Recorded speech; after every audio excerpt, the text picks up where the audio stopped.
everyone, you're learning Linguistics and Literature with Imran. This is lecture number 3 in branches of stylistics. So far, we've discussed corpus stylistic, cognitive stylistic, pragmatic stylistic, and functional stylistic, and introduction to branches of stylistics. So today's lecture focuses on multimodal and historical stylistic, pragmatic stylistics, structuralist stylistic, and affective stylistics. Let's begin our today's lecture. First, we will talk on multimodal and historical stylistics. Recently, multimodal stylistic and historical stylistics have emerged on stylistic scene. So what does mean by multimodal? There would be several dimensional of the analysis of the text, right? Multimodal. You will not just focus on the text, but you will focus like on the images, if there are videos, the color, right? Or there are some scenes, background. So all these will convey the meaning. This is called multimodal. So recently, multimodal stylistic and historical stylistic have emerged on the stylistic scene. Multimodal stylistic is interested in meaning making not only by wording, right? So when we talk about pragmatic stylistic, functional stylistic, or cognitive stylistic, or corpus stylistic, our focus is only on words. But multimodal stylistics do not take meaning only from words, but also from other semiotic modes. As I told you, what are other semiotic modes? Like videos, pictures, images, colors, scenes, background. So all these together will give meaning to a text. Historical stylistic combines elements from other branches of stylistics, right? Like from philosophy, from history, right? To draw conceptions, methodologies, and models. Now, the next one is formalist stylistics. Roman Jakobson is well known as a formalist, but he is also a functionalist. At the same time, Roman Jakobson is a formalist. What is formalist? To study only the form, or the focus is only form, not function, right? But he's also functionalist. He's not only formalist, but also functionalist. Functionalists view the meaning, how the meaning is conveyed, or how language is used in context to convey or to communicate meaning. So he was both at the same time formalist and functionalist, as he has systematically described the functions corresponding to aspect of language in a system of communication, language in use. So when we say that functionalist stylistic or functionalism, so we are focusing language in use or language in context. Because the same structure, when it is used in different contexts, it conveys different meaning.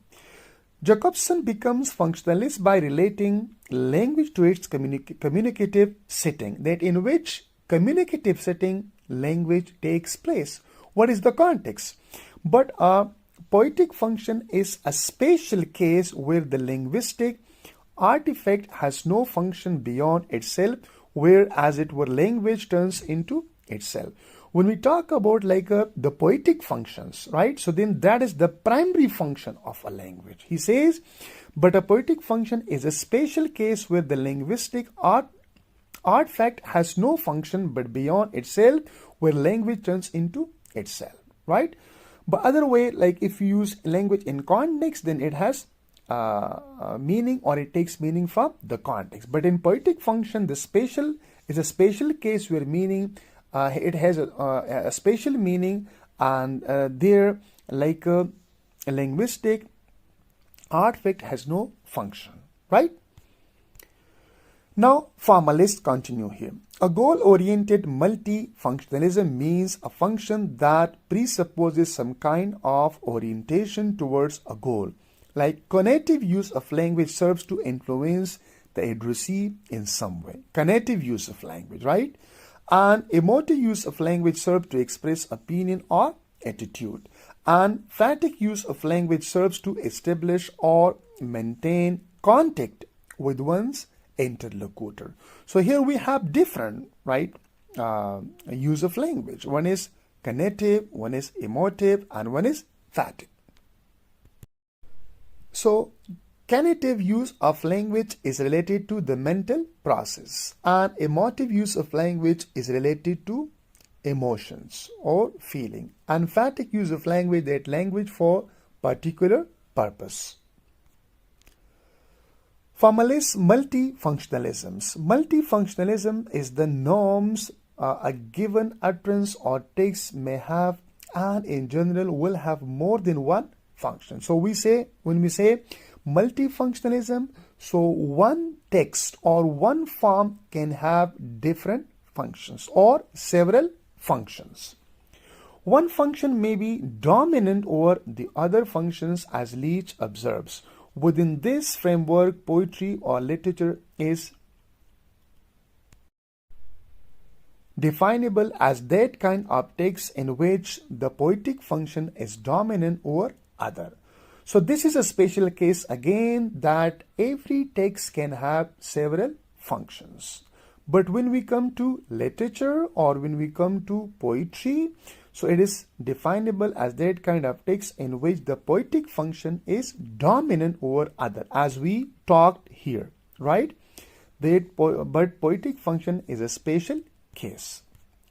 So then the poetic function will be dominant and it would be primary functions. But the framework allows for text which combines a dominant poetic functions with subsidiary functions of another kind, e.g. For example, like love poem is not only poetic but also emotive, expressive, or so a love poem is not only poetic but also emotive and expressive, and a didactic poem is not only poetic but also cognitive.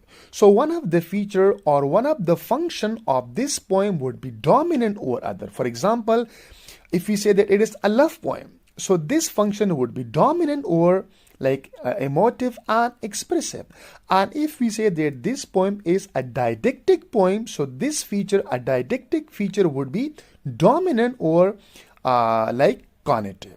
So one of the feature or one of the function would be dominant over other.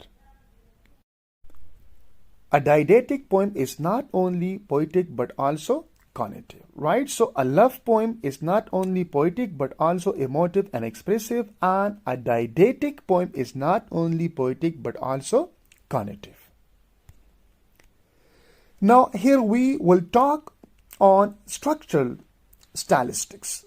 Recently, contemporary stylistics, structuralist stylistic, has been split into camps that practices objective theory on one hand and affective theory on the other. You can see here structural stylistic. Here we have affective and here we have objective. And then objective can be further divided into formalist and functional. This is the whole story. Structuralist stylistic, we have affective and we have objective. And then objective, we have formalist and we have functionalist. Structuralist stylistic further elaboration. Objective stylistics believe style to be inherent property of the text itself. They think that style to be the inherent property of the text itself, taken as an utterance of the language. That is because the focus is on structure. So they do not like focus on the function. That's why they say that style to be the inherent property of the text, taken as an utterance of the language. Functionalists take the stylistic system of a language to be biplanar, linking formal stylistic feature with specific stylistic functions or effect or values. So functionalists then are different. They do not view their text style is the inherent property of the text. Rather, they say that language to be a biplanar, linking formal stylistic feature with specific stylistic or the function, because one structure can have several functions. Now consequently, functionalists consider only those linguistic features of a text stylistically significant which have a stylistic functions, right? Not all. So formalists, however, disregard the call for functional criterion in identifying stylistic form. Formalists prefer purely formal criterion in identifying stylistic pattern and features. So functionalists, they focus on the function of a language, right? Or those aspects of a language which have stylistic function.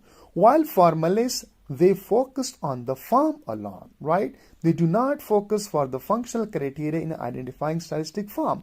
Formalists prefer purely formal criteria in identifying stylistic pattern and feature. So formalists focus on the form and they identify like the stylistic patterns or features in a text, and they do not get out from the structure, from the form, while functionalists, they come out from the form and they focus on the stylistic function of the text, right? Here we have another branch of stylistic, and that is affective stylistics. Affective stylistic came around to be identified as one of the two variety of major branch of stylistic, namely literary stylistic and expressive stylistic. So affective stylistic, affective stylistic is the result of literary stylistic and expressive stylistics, whereas expressive stylistics is writer speaker oriented, that is focused on the style is purely on the representations of the personality of the author. Affective stylistic is reader hearer oriented, its focus is on the consumer, right? So then that is called affective. Further elaboration, according to Fish, in affective stylistic, the stylistician rely primarily upon his or her affective response to stylistic elements in the text, like how the text affect you, right? Your feeling, your emotion, right? Here the literary text is not formally self-sufficient. It comes alive through the interpretive strategy that the reader deploys. So all depends on the reader, how the reader responds to the text or how the reader perceives the text, right? It is related to affect, feeling and emotions of the reader, right? Now hence he used to analyze the developing responses of the readers in relation to the words as they succeed one another in the text. The work and its results are one and the same thing, what a text is and what it does. Now, thank you so much. In the coming lecture, we will discuss and we will talk in detail about functionalist stylistics. So please don't forget to subscribe and like the channel and provide your valuable feedback. Thank you so much.